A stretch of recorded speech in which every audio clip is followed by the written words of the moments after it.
These are people who do not want to talk about Libya. And I'm not going to malign all of them, because we were just talking earlier about folks like Glenn Greenwald and Andrew Sullivan, who have been talking about drone strikes and Libya. They hold the left's feet to the fire. Yeah, and they come from a leftward kind of inclination. So it's not everyone, but they are the rare exception. Most of these people that we work with do not want to be talking about Libya and drone strikes. They want to be talking about Big Bird and binders full of women. And in all fairness, let me just point out for the record, we did do a segment on Big Bird here at Real News, but we were trying to make a very substantive point about the implications. Yes, that's us.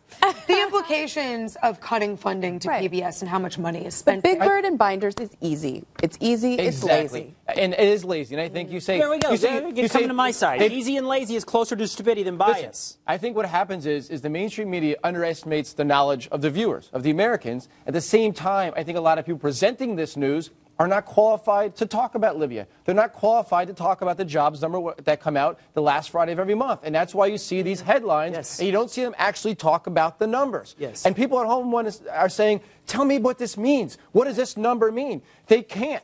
That's and why that is why, exactly. I think a lot of them think they're qualified to talk about these that's things. beside the point. I don't know anybody in the media that says that I'm not okay talking about this thing. They don't want to talk about these things. That's evidence of their lack of qualification. Yes, exactly. They don't even know the extent of their lack of knowledge, would be a better way of putting it. So my point to you guys isn't that bias doesn't exist. I think bias does exist. In fact, I think bias is more symptomatic of what I think the root cause is, and that is a lack of understanding, right? I mean, bias is a product of not really understanding the issue. You only understand this issue about when life begins and whether or not God intended rape because you haven't thought about it or understood it on a deeper level, even if you disagree with it. It's not about agreeing or disagreeing. It's about understanding the basic core question of our disagreement. Thus, you opt for easy. Thus, you opt for lazy. I think Big Bird is a pretty picture that you can put on the screen. I wouldn't say the same with the Murdoch case, but it's a way to have an issue out there that's visually appealing, gets people's emotional buttons pressed, gets people talking, and non-experts can sit and, when Jersey Shore is one of the top-rated shows, I mean, I think the executives look down and say, listen, this garbage is selling. This is what Americans want. But again, they're underestimating them because, again, Big Bird's easy. Everybody can relate to that. But does it matter that it's not just the media, it's the President of the United States? That is more trouble. Who's talking about Big Bird and binders and bayonets? It's a symbiotic relationship. I think well, that's no, the of point. course. But do we hold him to a higher standard? Absolutely. We would like to, and hopefully he'll be held to a higher standard in about a week and a half. But we will see. Big words, Buck Sexton. Well, I'm hoping that's. I don't think it's a surprise. I want Mitt Romney to win. I wanted to share something with you guys. Speaking of holding yourself to a higher standard, now it's not directly apropos of the media, but Richard Murdoch's running for Senate in Indiana, and he has a Democratic opponent, but he also has a Libertarian opponent.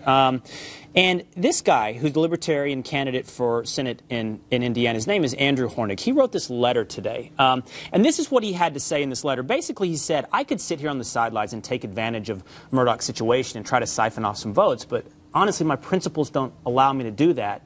And if I just perpetuate this misstatement of what Murdoch said, I don't want your vote. I don't want votes to come that way. He said, while I don't personally know any women who'd been raped or bore the child, I've certainly heard plenty of stories of such women. I know many women who didn't have abortions, who were blessed beyond their hopes by their beautiful child, a child who was, after all, innocent of the brutality of her or his conception. He did understand Murdoch's point at a deeper level, but he went on because I found this letter he published so fascinating.